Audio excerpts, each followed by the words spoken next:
नमस्कार मित्रांनो, उदय ग अंबे उदय कथा 3.5 शक्तिपीठांची या मालिकेच्या आजच्या भागामध्ये कालकेतूला आता रेणुका माता येते याची चाहूल लागलेली असते आणि आता कालकेतूला असे भास देखील व्हायला लागतात की त्याच्या समोर असं जोरात त्रिशूळ येऊन पडतंय आणि कालकेतू त्या गोष्टीमुळे खूपच हादरून जात असतो. तर मग त्याच्याचमुळे आता कालकेतूच्या डोक्यावरचं असलेलं ते मुकुट असतं ते खाली पडतं. कालकेतूच्या बाजूला महामंत्री सुद्धा असतो आणि तो कालकेतूचा तो सगळा प्रकार पाहता लगेच त्याच्या डोक्यामध्ये तो मुकुट येऊन घालतो. आता कालकेतू घाबरत म्हणू लागतो, पुन्हा आम्हाला तोच भास झाला. परत तो त्रिशूळ आला होता इथे. आणि कालकेतूला ही गोष्ट समजत नसते की अजून कोण आव्हान देतंय. तर मग आता महामंत्री कालकेतूला म्हणत असतो, दैत्यराज असं त्रिभुवनात सुद्धा असं धाडस कोणी करणार नाही. पण मात्र कालकेतूला माहिती असतं की त्रिभुवनाच्या पलीकडे सुद्धा अशी एक शक्ती आहे आणि ती शक्ती आम्हाला आव्हान देतीये. कालकेतू आता अनेक प्रश्नांमध्ये गुंग झालेला असताना तेवढ्यात लगेच आता तिथे नारद मुनी येतो आणि कालकेतूला म्हणू लागतो, कालकेतू आपण तर त्रिभुवनाचे राजे झालात. आता आपल्या कौतुकासाठी तर मौल्यवान भेटी सुद्धा यायला लागल्यात. पण हा त्रिशूळ कोणी भेट म्हणून पाठवला होता? कालकेतू लगेच आता इकडे नारद मुनींकडे आश्चर्याने पाहू लागतो. मग त्याच्यानंतर कालकेतू आता नारद मुनीला म्हणतो, आपण तर सारच जाणता, मग आपण हा प्रश्न आम्हाला का विचारला? तर मग आता कालकेतूचं हे बोलणं पाहता नारद मुनी लगेच स्वतःशीच म्हणतो की हे जाणतो आम्ही आणि हा संकेत ना तुझ्या विनाशाचा आहे.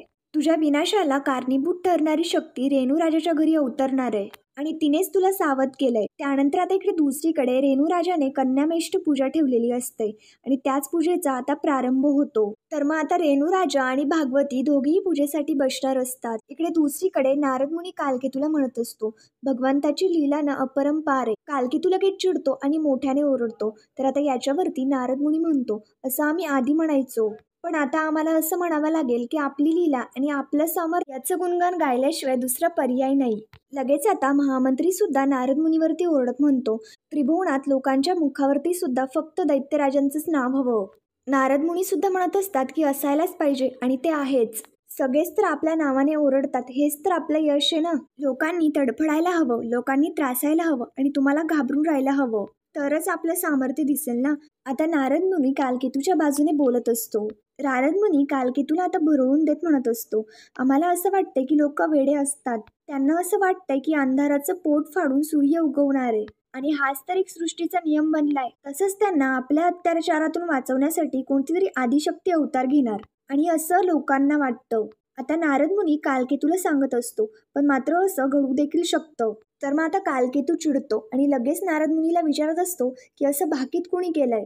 आता नारद मुनी कालकेतूला सांगू लागतो की मृत्यू लोकांमध्ये अशी चर्चा आहे, कान्यपूरच्या नगरीमध्ये असलेला रेणूराजा कन्या कामेष्टी यज्ञ करतोय आणि त्याच्या येथे म्हणे आदिशक्ती अवतार घेणार आहे आणि ते सुद्धा आपल्या निधनासाठी. तर मग आता नारद मुनीने कालकेतूला सगळं काही खरं सांगून टाकलेलं असतं आणि ही गोष्ट कालकेतूला समजताच तो देखील भयंकर चिडतो. नारद मुनी आता सांगू लागतो की आपल्याकडे जो त्रिशूळ आला होता ना, तो आदिशक्तीचाच होता.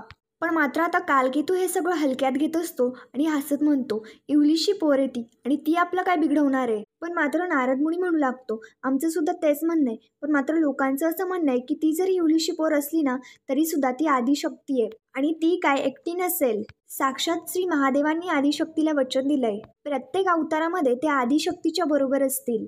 आणि आता इकडे कालकेतू विचारत असतो की त्यांचा अवतार नेमका कुठे योजलाय. नारद मुनी आता हे सुद्धा कालकेतूला सांगून टाकत असतो. नारद मुनी सांगत असतो, नर्मदा नदीच्या पायथ्याशी रुचक मुनींच्या आश्रमामध्ये सत्यवतीच्या पोटी. हे ऐकल्यानंतर तर आता कालकेतूचे डोळे हे रागाने डायरेक्टली लाल झालेले असतात. इकडे दुसरीकडे सत्यवती सुद्धा महादेवांची भक्त असते आणि सत्यवती सुद्धा महादेवांची मनोभावे पूजा करत असते. त्याच्यानंतर सत्यवती महादेवांना साकडं घालत म्हणते, महादेवा माझ्या हातून माझ्या पतीची सेवा घडू देत आणि माझ्या पतीच्या हातून सदैव आपली सेवा घडू दे आणि यातच आमच्या आयुष्याचं सार्थक आहे. फार काही मागणं नाहीये, फक्त माझे पती दीर्घ आयुष्य होऊ दे, त्यांना उत्तम आरोग्य लाभू दे आणि त्यांचं ते आयुष्य ते तुमच्या चरणी वाहू देत. सत्यवती हेच आता महादेवांकडे दान मागत असते. तेवढ्यात लगेच आता सत्यवतीची माता तिथे येते, दाराशीच असते आणि सत्यवतीला म्हणते, पतीसाठी प्रार्थना ना तू करीतच राहा, आता तुझ्या हातात फक्त तितकंच उरलं असेल. आता तिच्या मातेला आलेलं पाहता सत्यवती खूप खुश होते आणि तिला प्रेमाने तिच्या जवळून मिठी मारते. मग त्याच्यानंतर सत्यवतीची माता आता तिला म्हणत असते, तुला काहीही देऊ नाही शकत, भगवंताकडून तुलाच त्याच्यासाठी मागणं मागावं लागतंय. अगं लाडाकोडामध्ये वाढलेली माझी लाडाची राजकन्या आहेस तू आणि आता तुला इथे आश्रमामध्ये राहण्याची वेळ आली आहे. तर मग आता सत्यवतीला त्याचं काहीही नसतं आणि सत्यवती तिच्या मातेला म्हणते, माते अगं देवाचा प्रसाद ना द्रोणातच शोभून दिसतो. तो प्रसाद रत्नजडित पात्रात नाही. सत्यवतीचं बोलणं तिच्या मातेला काही समजत नाही आणि ती विचारते, म्हणजे काय म्हणायचंय तुला? तर याच्यावरती सत्यवती आता तिच्याशी बोलू लागते. हा आमचा आश्रम. आमच्या या आश्रमामध्ये मी खरंच खूप आनंदी आहे. परंतु तिकडे राजवैभवात असून सुद्धा तुला तिकडे सुख नाहीये. आता सत्यवतीची माता लगेच हसायला लागते आणि सत्यवतीला म्हणते, तुला पाहिजेय का सुख?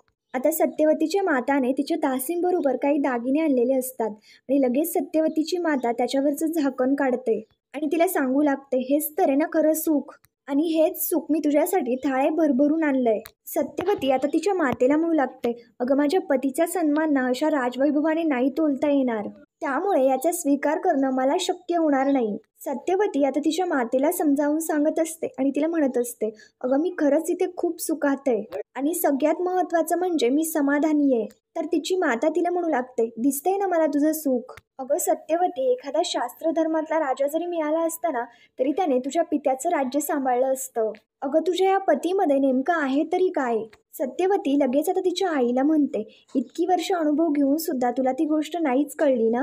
तुला पुन्हा पुन्हा का त्यांच्या सामर्थ्याची प्रचिती हवी असते? सत्यवती आता तिच्या मातेला तिच्या आश्रमामध्ये घेऊन जाते. त्यानंतर आता इकडे दुसरीकडे कन्यामेष्ट यज्ञ सुरू असतो. रेणुराजा, भागवती हे दोघेही पूजेसाठी बसलेले असतात. तिथे रेणुराजाच्या आणखी 2 पत्नी आलेल्या असतात. आता भागवतीला असं त्याच्या रेणुराजाबरोबर पूजेसाठी बसलेला पाहता इकडे त्या दोघींचाही खूप मोठा जळफाट होत असतो आणि त्या दोघी एकमेकींशी बोलत असतात की राणी म्हणून ना सगळा मान फक्त हिलाच असतो आणि आपण फक्त मागे बसून राहायचं. धाकटेपणाचं दुःख ना असंच असतं. आता त्यांच्या दोघींचंही असं ठरत असतं की आपल्या दोघींनाही मिळून फक्त या राणीवरती लक्ष ठेवायचंय. त्यातली सगळ्यात लहान राणी म्हणते, फक्त एवढंच करायचंय ना? आणि ती आता भागवतीवरती लक्ष ठेवू लागते. ती लगेच चिडत आता तिला म्हणते, तू काय मूर्ख आहे का गं? ते सगळं सोड, फक्त मी जे सांगते ना तेच ऐकायचं. आता हा यज्ञ ना संपन्नच व्हायला नको आणि जरी झाला ना तरी तिला त्याचं फळच मिळू नये असं काहीतरी करायला हवं. राजगुरू आता सांगितल्याप्रमाणे त्यांना पूजा सांगत असतात. भागवती आणि रेणुराजा दोघीही पूजा करत असतात. इकडे दुसरीकडे सत्यवती आता तिच्या आईला इकडे ऋषभ मुनींकडे घेऊन येते आणि ऋषभ मुनी हवेमध्ये ध्यानास्थासाठी बसलेले असतात. ते सगळे पाहतात तर त्यांचे डोळे तिपतात. इकडे सत्यवती आता तिच्या मातेला म्हणते, पाहिलीस का माते, हेच माझ्या पतीचे तपबल. आता मी हे सगळं तुला गर्वाने सांगते असं काहीही नाहीये. मी हे तुला उलट तुझा गर्व निवारण्यासाठी सांगतेय. प्रतिष्ठा, सामर्थ्य, संपत्ती यापेक्षाही सर्वश्रेष्ठ असतं ते म्हणजे ज्ञान. ज्ञानी लोकांना राजदंडाच्या सामर्थ्यावरती कधीच चिंता येत नाही आणि तसं त्यांना हिणवता सुद्धा नाही येत. इकडे रुचिक ऋषी आता ध्यानस्थावरनं उठतात आणि लगेच ते आता खाली होतात. आता सत्यवतीची माता तिकडं निघून जाते. मग त्याच्यानंतर ते सगळं पाहता रुचिक ऋषी आता म्हणतात, देवी रूपवती यांची नाराजी सुद्धा बरोबर आहे. ती तुझी माता आहे आणि माता पितांच्या आपल्या मुलांकडनं अपेक्षा असतातच, स्वप्न असतात आणि त्यांच्या स्वप्नांची पूर्तता ही तुझ्याकडून झाली नाही तर त्यांना राग येणं हे स्वाभाविकच आहे. तूच मला सांग, हे बरोबर आहे की नाही? मग सत्यवती सुद्धा आता तिच्या स्वामींना म्हणते, बरोबर बोलताय तुम्ही स्वामी, तुम्ही जे बोलताय ना ते बरोबरच आहे. तिने माझा रागराग करावा याचं मला काहीही वाटत नाहीये, पण मात्र तिने आपल्याबद्दल असं व्यक्त व्हावं हे मी कदापिही सहन नाही करू शकत. आपण माझे पती आहात आणि आपला अपमान मी कदापिही सहन नाही करू शकत. तर मग आता सत्यवतीचं बोलणं पाहता रुचिक ऋषी म्हणतात, अपमान सन्मान हे सगळं आम्ही फक्त समानच मानतो. पण मात्र सत्यवतीचं असं म्हणणं असतं की तिच्या मनामध्ये जी आग आहे ना त्या आगीमध्ये ती स्वतः जळतीये आणि त्या गोष्टीचा तिलाच खूप त्रास होतोय. रुचिक ऋषी सत्यवतीला सांगू लागतात, तुला वयापेक्षाही जास्त मोठा पती मिळणं, तेही आमच्यासारखा साधू, आणि इकडे तुला या आश्रमामध्ये राजदरबार सोडून यावं लागतंय, राहावं लागतंय, हेच दुःख त्यांच्यासाठी खूप मोठं आहे. तुझा त्याग, तुझं समर्पण, तुझं पातिव्रत्य याची तुलना ना निश्चितच नाही होऊ शकत आणि याचं फळ म्हणून आम्ही तुला आज एक वरदान मागायला सांगतोय. रुचक ऋषी आता सत्यवतीला म्हणत असतात, माग, तुला जे हवंय ना ते माग. सत्यवती आता तिच्या स्वामींना म्हणते, स्वामी मला काहीही नकोय, इथे मी तृप्त आहे. परंतु माझ्या मातेची अवस्था आपण पाहिलीच आहे. आमच्या विवाहानंतर तिथे राज्य सांभाळण्यासाठी कोणीही उत्तराधिकारी नाहीये. आपण माझ्या मातेला पुत्रप्राप्तीचं वरदान द्यावं अशी माझी इच्छा आहे. तर मग आता सत्यवतीचं हे बोलणं पाहता रुचक ऋषी लगेच सत्यवतीला म्हणतो, सत्यवती तू महान आहेस, मी तुम्हा दोघींना सुद्धा पुत्रप्राप्ती होईल असा आशीर्वाद देईल. हे ऐकल्यानंतर तर सत्यवतीला सुद्धा खूप आनंद होतो. आता रुचक ऋषी लगेच त्यांच्या दोघींना सुद्धा तसा आशीर्वाद देतात. रुचक ऋषी लगेच चमत्कार करतात आणि त्यांच्या हातामध्ये लगेच 2 लाडू प्राप्त करून देतात. ते आता सत्यवतीच्या हातामध्ये देतात आणि सत्यवतीला म्हणतात, "मी जे काही सांगतोय ना ते नीट ऐक. हा बेलपत्र ठेवलेला चेरू हा तुझ्यासाठी आहे आणि ध्वज ठेवलेला चेरू हा तू तुझ्या मातेला दे. आता हे चेरू तुम्ही ग्रहण केल्यानंतर तुम्हाला इच्छित अशी पुत्रप्राप्ती होईल." आता रुचक ऋषींचं हे बोलणं ऐकल्यानंतर सत्यवती आता खुश होते आणि तिकडे निघून जाते. रुचक ऋषी आता लगेच स्वतःचीच म्हणू लागतात, "सत्यवती, तुझ्या इच्छेला ना नियतीच्या इच्छेचं बळ लाभो." त्यानंतर आता इकडे दुसरीकडे कन्यामेष्ट यज्ञ तर आता सुरूच असतो. भागवती आणि ते दोघेही पूजेसाठी बसलेलेच असतात. इकडे दुसरीकडे कन्यामेष्ट यज्ञ सुरू असतो. पण मात्र त्या यज्ञाचे सगळे विधी हे कालकेतूच्या कानामध्ये सगळे घुमत असतात आणि त्या वेदामुळे कालकेतूला सुद्धा खूप त्रास होत असतो.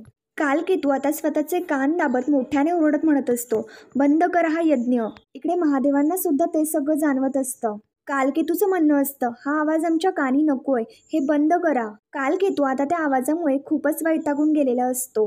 कालकेतू आता त्या असुरेश्वराच्या मूर्तीच्या जवळ येतो आणि त्याला विनंती करत म्हणू लागतो, "ए असुरेश्वरा, हा मंत्र उच्चार ऐक. आमच्या सर्वनाशासाठी म्हणे शक्ती अवतार घेणार आहे आणि आम्हाला ते शक्तीला हरवायचंय आणि हे आव्हान आम्हाला आत्ताच मोडून काढायचंय आणि आता आम्हाला यश दे." कालकेतू असुरेश्वराला विनंती करत असतो आणि इकडे महादेवांना सुद्धा ते सगळं समजत असतं.